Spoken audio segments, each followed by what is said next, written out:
My name is Sue Ann. And my name is Amber. We are a mother-daughter team that you'll find is soon to be very eclectic, passionate, enthusiastic, inquisitive, sometimes very funny. And our podcast name is Soul Lightwork. Long time coming. Amber had suggested this project off and on for a while. It is something that I entertained myself on my own, and then we connected. And one of the cards we drew today from Angels is do it now.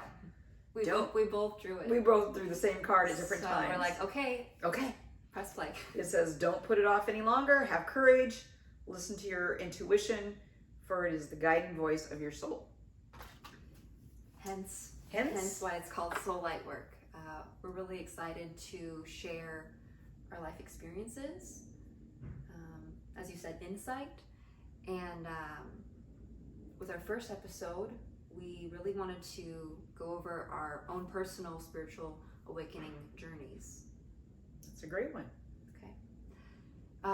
So to begin, the one thing is I've always known like that I have been connected to like spirit or energy, that I have an intuition throughout my childhood. It's like I was born knowing, and like as a child I knew, but along the way I kind of forgot, mainly because of society and the pressure to fit into society. But I had some experiences along the way that helped me remember that I'm not just in human form, that there's more to me. And the two most significant things that happened to me were when I was hired at my first hairstyling job. The hiring manager and the owner of the salon, she saw something in me that I guess I wasn't fully seeing. And when she hired me, I know she hired me because I'm eager to learn and I have ability in the hair industry. But as she got to know me over the years, when I exited that role and left that salon indefinitely, she gave me this crystal clear pebble, and it says, "Today I am filled with confidence and a sense of security because I am actively aware of the presence of spirit within me." And that was when I was about 23 or 24, and I kind of just like sat with it and didn't fully grasp it. I didn't fully grasp it, but I understood better. And then I would say I was kind of lost once again, trying to fit into the mold of society in my own way. I had a baby at 25 with a partner I was with, and yet was very lost, very alone. I didn't feel like I was living authentically. I didn't even know what I wanted to do with my life. I know I wanted my daughter, but besides being a mom, I didn't know what I wanted with my life. And then when I was 26, I did meet another person, and this person was a man, and he was the first guy to ever verbally like say to me, I like was talking about my character, who I am, and I was asked by some friends, like, do you like to read or listen to podcasts? And I was like, I'm more of a writer. I like to write. And this person said, oh, well, that's a sign of intelligence. And he said a couple other things when I was like, I'm kind of scattered and all over the place sometimes, but I'm really right-brained and creative. He's like, yeah, most of the most creative people are like that. So I met someone that saw me and listened to me and saw like things that really make me me. And from then on, it took like a confirmation, affirmation outside of myself to recognize those deeper aspects of who I am. And I ran with it since that I was 26 when I experienced it. And then all of this really I feel like I'm now living out that I'm confident with the presence of spirit within me. So 22, 26 were like aha moments, and now I'm running with it on this spiritual journey and this podcast with my mom. I'm very proud of Amber's endeavors. I have always seen the creativity, and I'm going to be emotional just right now, and I'll try not to cry, as mothers often do, but she colors my world, and she is here for that purpose, to not only color my world, but other people's world. And I say that with joy, even though I'm crying. It's such an emotional event, the daughter-mother connection. As far as spiritual awakenings, I was raised in a traditional Christian faith, and there was a lot of answers as a young person that weren't forthcoming. I had a lot of questions. There is a familial line of intuition that seems to exist in my family, and my mother in particular was very gifted but fearful. That oftentimes in a traditional way that wasn't looked upon as something that you invited, that it wasn't really part of the accepted environment at that time. I've since learned that we're all capable of it, and that if you embrace it, it's there waiting for you. We all have gifts. So upon that adventure, I too went through a lot of changes, as you all have and will. 1987 was a huge event astronomically. My family, why I speak in astronomical terms, is my family in astrology repeats birthdays for generations. Little bit more than the typical average group in an audience would expect. And I wanted to connect the dots, and I was searching. So 1987 represented an event that occurred where there was a massive explosion of a star in the universe, creating a neutrino bombardment on our planet. And it was in the center of the galaxy, directed directly at us. It exists all the time. And since 1987, it has been proven that they do exist, the neutrinos. And some of the thinking of that is that it actually activates our DNA, because we are here to learn, as my father would say, to learn, to love, and to leave. So again, we're a spiritual being in a human form, taking a ride, trying to learn our lessons, Do this vessel. trying to evolve. We're just a vessel. So lots of changes, lots of synchronicities exist in my life, and I look for them too. But when that takes place, now that I know to listen to them, good things happen. Doesn't mean challenges don't happen. That does happen. And as I've told my daughter many times, honest to God, you will get repetitive situations that keep reoccurring in your life until you get the lesson. So pay attention to what's reoccurring in your life, because it's definitely a sign for you to pay attention. Amber uses the word authenticity, which I really admire that word, because it's hard to be authentic with societal pressures, family pressures, self-pressure, not even accepting the authenticity that exists within ourselves. But your authentic you is the most beautiful you. True. And once you realize that and have faith in that, then you're allowed yourself to step forward in that authenticity And express it. And it's not easy for other people to accept the changes that will occur in you.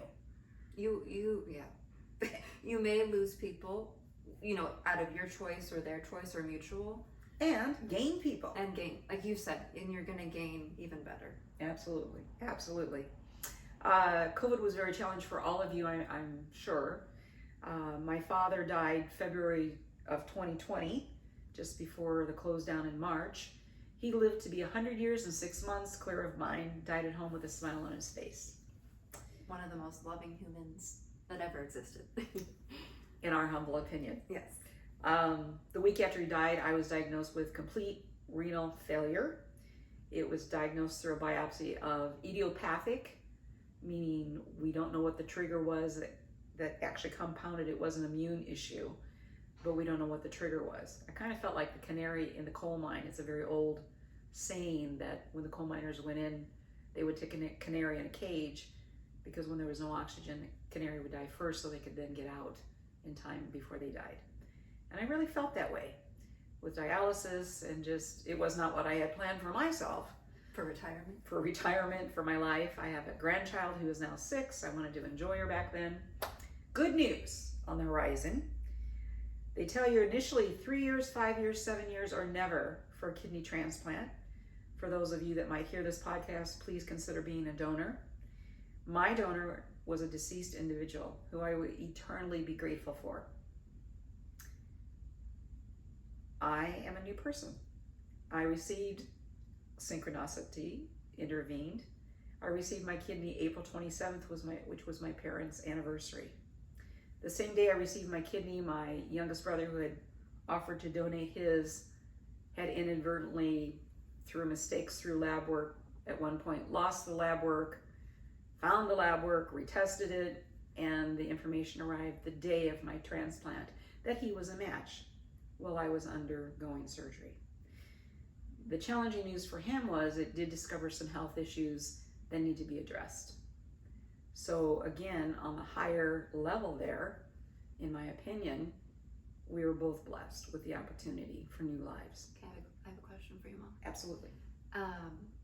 Did this experience of kidney failure kind of add to your spirituality or your spiritual awakening prior in life?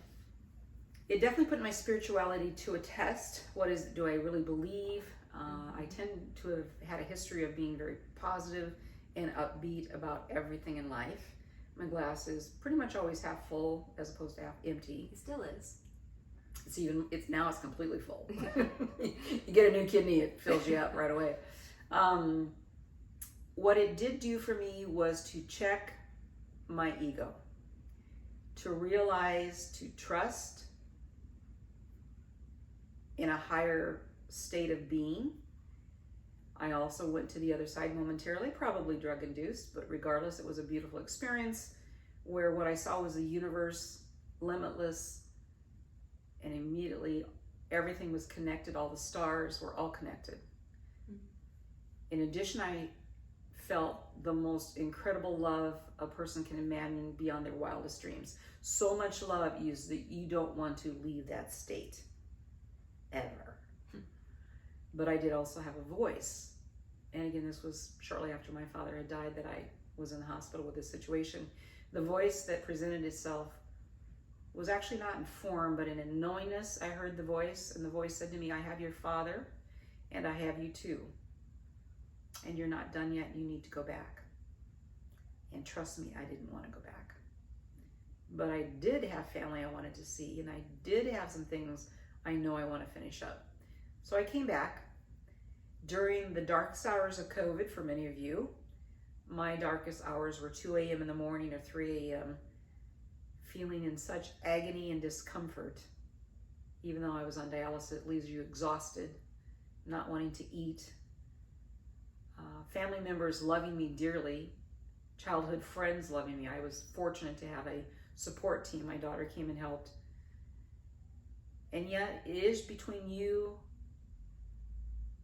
and yourself and the higher power. And the voice came to me again and said, be still and know that I am God. I heard that a couple times. And then I had to say, I cannot do this alone. And after I said that, that was it. Trust on it, stand on it, don't doubt it. I had a lot of people praying for me. I had an individual says, well, I sure hope those prayers work. And from what little scriptural remembrance I had was, Satan, get thee behind me. It's already done. So don't doubt when something is offered up on your behalf. It can take place and will take place. You're your only block. Anything you want to add to that, Amber? No, that was Did very it create well any said. fear in you, my situation? Yes, in that I had never seen you go through something so detrimental to your health, and it scared me. And from a selfish standpoint, I was like, who am I going to talk to? Like, she has to get through this. I don't have these kind of conversations with many people. So, no, I was scared. But I always kept the faith that I know that you're strong, and everyone reminded me how strong you were, and yeah, you showed us all that.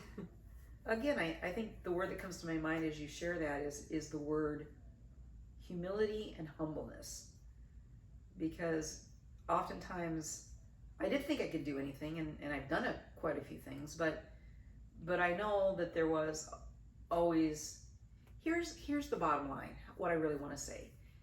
I learned I had to get out of my own way, because when I can do that, or when whoever wants to do that, the universe has something planned that if you accept it, it is far better than your wildest expectations could ever manifest. And I've done journaling, and I've done meditation, which is all good, because I call it the monkey mind, and I'm sure you've heard of that term too, where we have this innate chatter in our lives that is useless. The past is gone, the future's not here yet. What do we have? And this is it. We have today, we have now. And to be present in the now. If I'm thinking about what happened when I was 25, I'm not now. If I'm thinking about what will happen next year at this time, I'm not now, and I've missed now. She's still helping me with that mindset. Amber and I have quite a frequent conversation along those lines of recall. It must get easier every decade. I'm hoping. I think it will. I think intention is set. Set your intentions, and then actions speak louder than words. Yeah. Take action. Oh, I've learned that. That's right. I'm all about action. All about the action. Yeah. Anyway, we invite you to join our continued journey. We're welcome for comments and questions. If you have a topic that you would like us to comment on or research perhaps on something, yeah, we're open. Or share about maybe your journey, what you're going through. If you've had a spiritual awakening, an aha moment, I'd love to hear them. So to look forward to the next one, we're going to leave you with a little tidbit. For those that you have heard about human design, it is something that I'm in the middle of discovery. It's just a tool for my toolbox. And I've got quite a full toolbox of all sorts of things I've collected over the years. Anyway, we look forward to our future and to your future. As Dad would say, there's two ways to live life. You either live it in faith or you live it in fear. Do we choose faith? Yeah. We choose faith. I choose faith. All right. Have a great day. Thanks for watching.